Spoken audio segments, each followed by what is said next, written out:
अपना सबसे बड़ा स्तंभ मानता है, उस शख्स के समर्थन में हम लोग आए हैं। आप लोग देख सकते हैं कि गोल्डन दास जी के समर्थन में यहाँ पर सैकड़ों लोग हैं और यहाँ पटना के गर्दनी बाग में उनकी रिहाई के लिए पुलिस के द्वारा बरसाए गए लाठियाँ तथा पुलिस के द्वारा किए गए प्रताड़ना के विरुद्ध हमारा जो आवाज़ है पटना के गर्दनी बाग में शांतिपूर्वक एवं शांति ढंग से उठाया जा रहा है।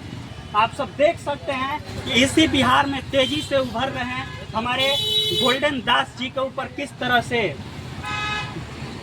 आप देख सकते हैं कि पुलिसिया कार्रवाई करके झूठे मुकदमे लगाकर, झूठे आरोप लगाकर उनको मुजफ्फरपुर की जेल में कैद किया गया है। इसके साथियों आप देख सकते हैं कि जिस तरह से बिहार में पुलिसिया कार्रवाई की जा रही है, जिस तरह से बिहार में जंगल राज कायम हो चुका है, ऐसे इस दौर में हमें एक शायर याद आता है कि लश्कर भी तुम्हारा है, सरदार भी तुम्हारा है। लश्कर भी तुम्हारा है, सरदार भी तुम्हारा है। तुम झूठ को सच लिख दो, अखबार भी तुम्हारा है। इस दौर के फरियादी आखिर जाए तो जाए कहाँ, कानून भी तुम्हारा है, दरबार भी तुम्हारा है।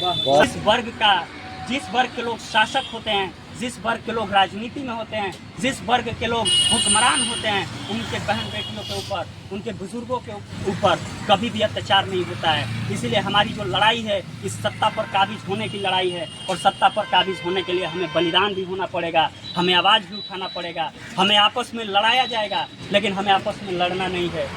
हम शुक्रगुजार हैं आप सभी लोगों का जिन्होंने गोल्डन दास जैसे लोगों को पहचाना और आपने माना कि नहीं, गोल्डन दास जो भी लड़ाई लड़ रहे थे वो हमारे समाज के लिए लड़ रहे थे। हम गोल्डन दास के पक्ष में हम कभी खड़ा नहीं होंगे जब वो हमारे समाज के विरुद्ध जाएंगे। हम गोल्डन दास के पक्ष में हम कभी खड़ा नहीं होंगे जब हमारे समाज के विचारधाराओं के विरुद्ध जाएंगे, बाबा साहब या बहुजन समाज के जो विचारधारा है उसके विरुद्ध जाएंगे, हम उनके साथ कभी खड़ा नहीं होंगे। लेकिन आज जिस तरह से गोल्डन दास हमारे समाज की लड़ाई लड़ रहे हैं, हमारा आवाज़ बन के एक स्तंभ की तरह खड़े हैं, हमारा भी उत्तरदायित्व बनता है कि वैसे लोगों का साथ दें, वैसे लोगों का समर्थन दें, ताकि ऐसे लोग हमारे बीच में निकल कर आए जो हमारा प्रतिनिधित्व करें। उन तमाम महानायकों के कदमों में मैं नमन करता हूँ जिन्होंने हाशिए पर पड़े हुए समाज के उत्थान के लिए,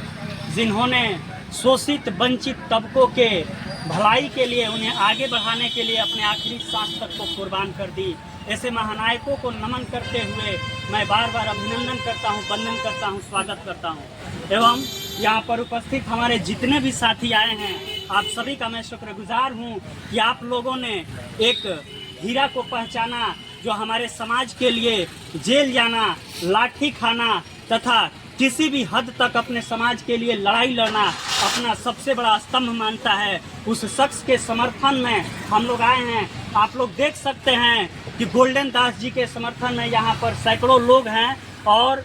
यहाँ पटना के गर्दनी बाग में उनकी रिहाई के लिए पुलिस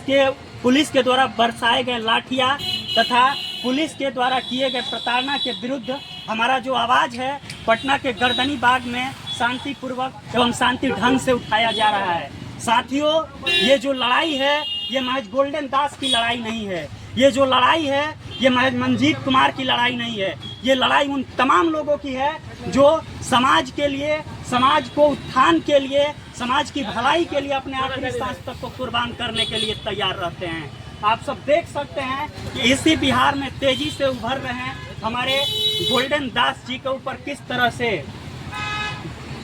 से आप देख सकते हैं कि पुलिसिया कार्रवाई करके झूठे मुकदमे लगाकर, झूठे आरोप लगाकर उनको मुजफ्फरपुर की जेल में कैद किया गया है। इसके विरुद्ध हम लोग पटना के इस गर्दनी बाग मैदान में आए हैं। आप सभी को पता होगा कि हमारे जो भाई थे, हम सभी के ऊपर हो रहे अत्याचार के खिलाफ हमेशा वो किसी से भी टकरा जाते थे, किसी से भी बगावत करने को तैयार रहते थे। लेकिन हमारे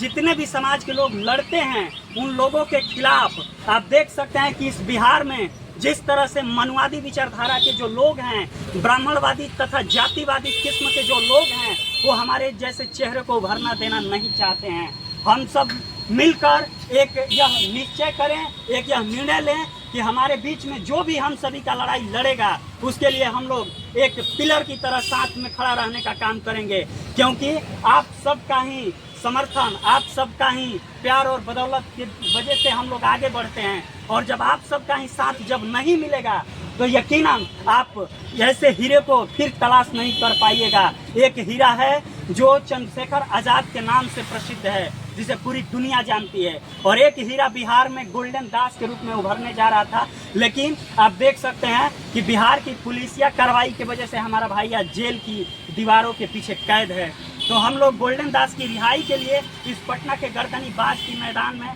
धरना प्रदर्शन में आए हुए हैं।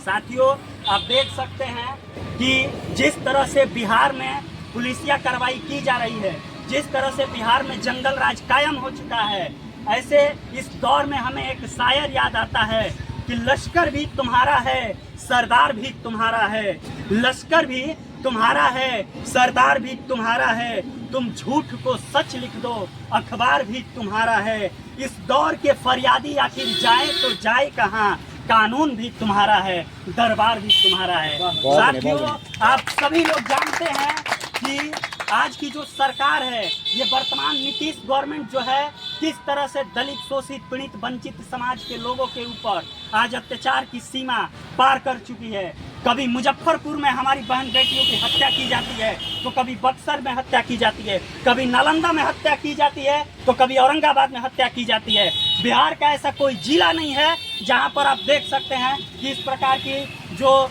हमारे ऊपर शोषण है वो नहीं हो रहा है। साथियों, यदि आज हम लोग चूक गए, आज हम लोग रुक गए, तो याद रखिएगा हमारी आने वाली नस्लें हमसे यह हमेशा सवाल करेगी कि जब भारत पेट्रोलियम बेचा जा रहा था, नगर निगम ध्वस्त किया जा रहा था, रेलवे प्राइवेटाइजेशन किया जा रहा था, जब हमारे विरासतों को जमींदोज किया जा रहा था, जब संविधान की तख्तियां जलाई जा रही थी, जब हमारे माताओं तथा बहनों की अस्मिता लूटी जा रही थी, जब हमारे बुजुर्गों की पगड़ियां उजाड़ी जा रही थी, तो आप क्या कर रहे थे? आप क्या कर रहे थे जब आपके जीते जी आपके बने बनाए घर एवं सीढ़ियां तोड़े जा रहे थे? हमारी आने वाली नस्लें आपसे यह हमेशा सवाल करेगी। तो अपने आने वाली नस्लों को सुरक्षित रखने के लिए, आने वाली नस्लों के भविष्य का निर्माण करने के लिए हम सभी को लड़ना होगा। यदि आज नहीं लड़े तो हमारी आने वाली पीढ़ियां गुलाम होगी, और जब गुलाम होगी तो फिर उसी दौर में हम लोग चले जाएंगे जब हमारा मुल्क गुलाम हुआ करता था। जब यही बात हम अपने लोगों को बताते हैं, जब यही बात हम अपने लोगों को समझाते हैं, तो कुछ मनुवादी किस्म के जो लोग हैं, जो कुछ मनुवादी विचारधारा के जो लोग हैं, वो कहते हैं कि यह लड़का लोगों को भड़काता है। अरे यदि अपने समाज के लिए आवाज़ उठाना भड़काना है, यदि संवैधानिक अधिकारों के प्रति अपने समाज को जागरूक करना भड़काना है, यदि बहन बेटियों की रक्षा करना भड़काना है, यदि अपने समाज के लिए स्तंभ की तरफ खड़ा रहना भड़काना है, तो मैं फक्र के साथ कहता हूं कि मैं बागी हूं, और बगावत करना मेरा कर्तव्य ही नहीं, जिम्मेदारियां भी है। हक और हकूक की हम इतना ही कहना चाहेंगे कि हक और हकूक की हिमाकत की है हमने, और यदि जुल्म के खिलाफ बगावत करना बगावत है, तो फिर हम कहते हैं कि बगावत की है हमने, बगावत की है हमने। साथियों, आज की जो लड़ाई है यह महज समानता की ही लड़ाई नहीं है, यह अधिकार की भी लड़ाई है। बाबा साहब ने जब हमें अधिकार दिया, तो आप सभी को पता होगा कि हमारे जो भारतीय संविधान की जो आत्मा है, जिसे हम लोग प्रियम्बल के नाम से जानते हैं, जिसे हम लोग प्रस्तावना के नाम से जानते हैं, उस प्रस्तावना में 3 तरह की समानता का बात की गई है। उसमें राजनीतिक समानता है, उसमें सामाजिक समानता है, और उसमें जो है राजनीतिक समानता है, सामाजिक समानता है, तथा एक जो समानता है वो आर्थिक समानता है। तो ये 3 तरह का जो समानता है आज भी हमारे देश में पूरी तरह से लागू नहीं हुआ है। तो उस 3 तरह के अधिकार को हम लोग प्राप्त करने के लिए हम लोग संघर्षरत हैं, हम लोग लड़ रहे हैं। यदि आज हम लोग नहीं लड़ेंगे तो हम अपने आने वाली नस्लों को फिर जवाब नहीं दे पाएंगे। इसलिए हम मिलकर एक साथ चले, एक प्लेटफॉर्म पे आए, और जितने भी बहुजन समाज के जो लोग हैं, जितने भी बहुजन संगठन हैं, उन सभी लोगों से मेरा अपील है कि आप लोग भी एक साथ मिलकर एक बैनर तले, एक प्लेटफॉर्म के नीचे आप लोग काम कीजिए, क्योंकि अलग अलग बिखरे हुए जो कौम होते हैं वो कभी भी शासक नहीं है। इसीलिए बाबा साहब हमेशा कहा करते थे कि जाति नहीं जमात बनाओ, और उस जमात से तुम संगठित हो, क्योंकि जब तक संगठित नहीं होगे तब तक इस देश पर आधिपत्य करना मुमकिन ही नहीं, नामुमकिन है। इसलिए हम लोग आज संकल्प लें कि हम तब तक नहीं बटेंगे जब तक हमें हमारा अधिकार नहीं मिल जाता है। अधिकार मिलने के बाद इस देश की सत्ता पर जब हम काबिज होंगे तो हमारी माताओं बहनों की अस्मिता नहीं लूटी जाएगी। जब अधिकार मिलेगा, हम जब इस देश की सत्ता पर काबिज होंगे तो हम लोग के ऊपर किसी भी तरह का अत्याचार नहीं होगा। क्योंकि मानव साहब हमेशा कहा करते थे कि जिस वर्ग के लोग शासक होते हैं, जिस वर्ग के लोग राजनीति में होते हैं, जिस वर्ग के लोग हुक्मरान होते हैं, उनके बहन बेटियों के ऊपर, उनके बुजुर्गों के ऊपर कभी भी अत्याचार नहीं होता है। इसीलिए हमारी जो लड़ाई है इस सत्ता पर काबिज होने की लड़ाई है, और सत्ता पर काबिज होने के लिए हमें बलिदान भी होना पड़ेगा, हमें आवाज़ भी उठाना पड़ेगा, हमें आपस में लड़ाया जाएगा, लेकिन हमें आपस में लड़ना नहीं है। हम शुक्रगुजार हैं आप सभी लोगों का जिन्होंने गोल्डन दास जैसे लोगों को पहचाना और आपने माना कि नहीं, गोल्डन दास जो भी लड़ाई लड़ रहे थे वो हमारे समाज के लिए लड़ रहे थे। हम गोल्डन दास के पक्ष में हम कभी खड़ा नहीं होंगे जब वो हमारे समाज के विरुद्ध जाएंगे। हम गोल्डन दास के पक्ष में हम कभी खड़ा नहीं होंगे जब हमारे समाज के विचारधाराओं के विरुद्ध जाएंगे, बाबा साहब या बहुजन समाज के जो विचारधारा है उसके विरुद्ध जाएंगे, हम उनके साथ कभी खड़ा नहीं होंगे। लेकिन आज जिस तरह से गोल्डन दास हमारे समाज की लड़ाई लड़ रहे हैं, हमारा आवाज़ बन के एक स्तंभ की तरह खड़े हैं, हमारा भी उत्तरदायित्व बनता है कि वैसे लोगों का साथ दें, वैसे लोगों का समर्थन दें, ताकि ऐसे लोग हमारे बीच में निकल कर आए जो हमारा प्रतिनिधित्व करें। आप सभी का बहुत बहुत शुक्रिया कि आप सब अपना कीमती समय निकाल कर यहाँ पर आए, और मैं शुक्रगुजार हूँ आप सभी का कि इतने कीमती समय निकाल कर आने के बावजूद भी आप लोगों ने उफ तक नहीं किया, और आपने ये कभी नहीं कहा कि ये हमारा नेता नहीं है। देखिए, हम इतना ही कहना चाहेंगे कि जिस वर्ग के लोग शासक नहीं होते हैं, जिस वर्ग के लोग संघर्ष नहीं करते हैं, जिस वर्ग के लोग अन्याय के खिलाफ लड़ाई नहीं लड़ते हैं, वो कभी शासक नहीं बनते। इसीलिए तो कहने वालों ने कहा है कि बीता हुआ कल कभी आज नहीं होता, हर ऊंचा उड़ने वाला पक्षी कभी बाज नहीं होता। जिस कौम के लोग संघर्ष नहीं करते उस कौम के सर पे कभी ताज नहीं होता, जिस कौम के सर पे कभी ताज नहीं होता। बहुत बहुत शुक्रिया। जय भीम, जय भारत, जय संविधान।